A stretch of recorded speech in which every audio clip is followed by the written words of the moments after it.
Tuhan Yesus, anak domba Allah yang sudah disembelih untuk mengganti hukuman dosa kami. Terpujilah nama-Mu. Kami hendak mendengar firman-Mu berikut ini, supaya kami belajar bagaimana kami mewujudkan hidup yang Kau berikan dalam diri kami. Bagaimana kami mewujudkan rasa terima kasih atas pengampunan-Mu bagi kami. Guna kami mewujudkan bagaimana kami memuliakan nama-Mu lewat kehidupan kami, supaya melalui kesaksian yang nyata dari kehidupan kekristenan kami, orang melihat kebaikan-Mu ya Tuhan, dan nama-Mu diagungkan, nama-Mu dipuji. Semakin banyak orang yang terbuka hatinya menerima Engkau sebagai Tuhan, sebagai Juru Selamat, dan sebagai Raja hidupnya. Tolonglah kami setiap orang yang mendengar dan yang mengajar, sebab tanpa Tuhan kami tidak dapat menghasilkan apapun yang baik. Berkati adik-adik kami yang akan masuk ke dalam kelas bersama dengan pengasuhnya, agar mereka pun mengalami kebaikan Tuhan. Demi Kristus Yesus. Amin.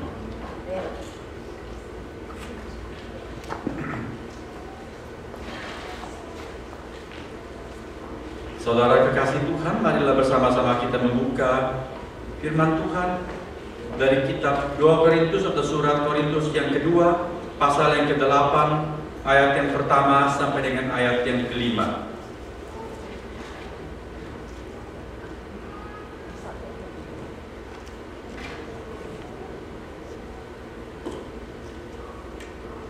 Saya akan membacakan bagi kita sekalian 2 Korintus pasal yang ke-8, ayat yang pertama sampai dengan ayat yang ke-5. Demikian firman Tuhan. Saudara-saudara, kami hendak memberitahukan kepada kamu tentang kasih karunia yang dianugerahkan kepada jemaat-jemaat di Makedonia. Selagi dicobai dengan berat dalam pelbagai penderitaan, sukacita mereka meluap, dan meskipun mereka sangat miskin, namun mereka kaya dalam kemurahan. Aku bersaksi bahwa mereka telah memberikan menurut kemampuan mereka, bahkan melampaui kemampuan mereka. Dengan kerelaan sendiri mereka meminta dan mendesak kepada kami, supaya mereka juga beroleh kasih karunia untuk mengambil bagian dalam pelayanan kepada orang-orang kudus. Mereka memberikan lebih banyak daripada yang kami harapkan. Mereka memberikan diri mereka pertama-tama kepada Allah, kemudian oleh karena kehendak Allah juga kepada kami. Demikian tulis Rasul Paulus dalam suratnya ini, yang kemudian menjadi firman Tuhan bagi kita sekalian. Kecil-kecil cabai rawit. Saudara pernah mendengar ungkapan tersebut? Kecil-kecil cabai rawit. Untuk kita orang Indonesia yang seringkali tidak bisa dilepaskan dari sambal, kita ngerti betul apa artinya cabai rawit. Kecil-kecil cabai rawit itu sebuah ungkapan yang hendak mengatakan betapa hebatnya sesuatu yang kecil kalau dia berprestasi dibandingkan dengan cabai merah yang besar. Lombok merah itu gede seperti itu, rawit itu tidak seperberapanya, tetapi satu butir cabai rawit mewakili mungkin 10 lombok merah yang besar. Belum tentu bisa menang 10 itu. Betul? Kalau kita mendengar nama Daud, lambat atau cepat kita akan ingat prestasi seorang bocah kecil yang gak masuk hitungan. Wira pernah menjelaskan lewat sebuah lagu Nabi Samuel datang ke rumah Isai atau Jesse, kemudian minta supaya anak-anaknya ditampilkan. Lalu Isai, sang ayah, cuma menampilkan anaknya yang gagah-gagah.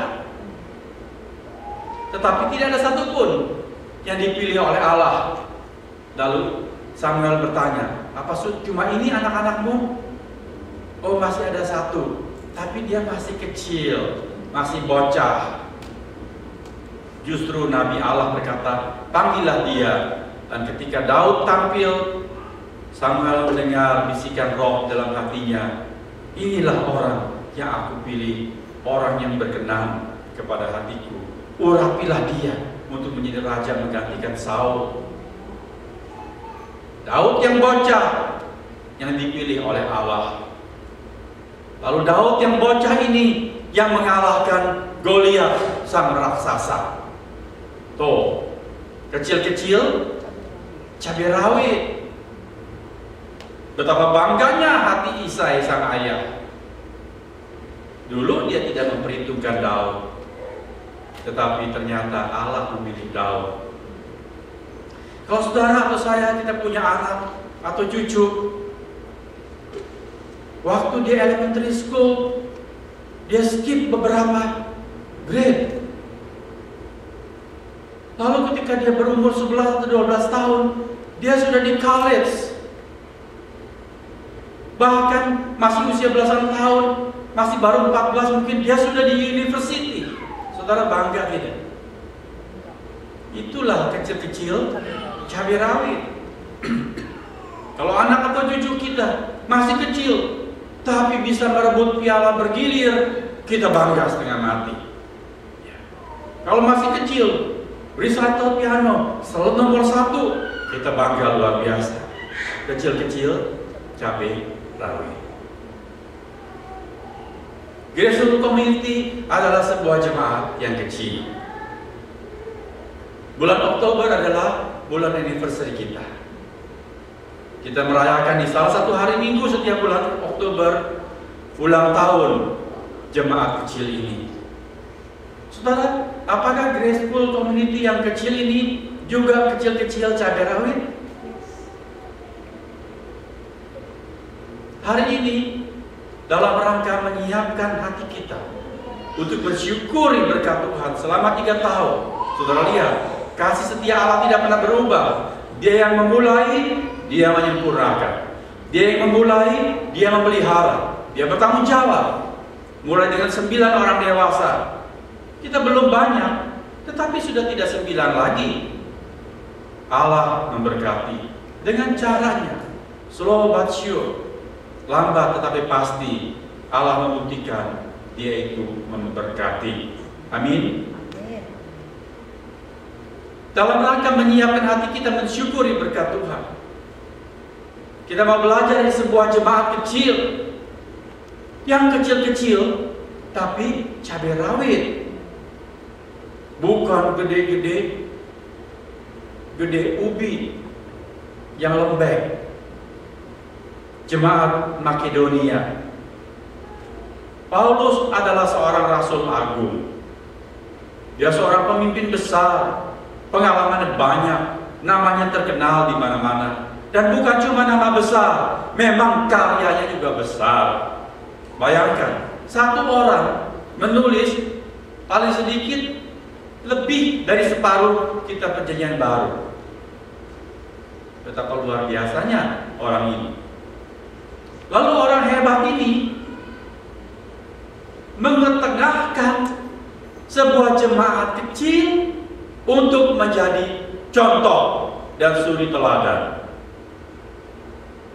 Tentu luar biasa sekali gereja Makedonia ini. Sampai Paulus, orang hebat itu, memilih Makedonia. Bukan jemaat Yerusalem, bukan jemaat Efesus, bahkan bukan jemaat Korintus yang menjadi alamat penerima surat. Paulus sedang menulis surat kepada jemaat di Korintus. Korintus itu sebuah kota metropolitan, saudara. Kota besar. Mungkin bisa dibandingkan dengan New York begitu. Boleh. Tetapi Paulus tidak memuji jemaat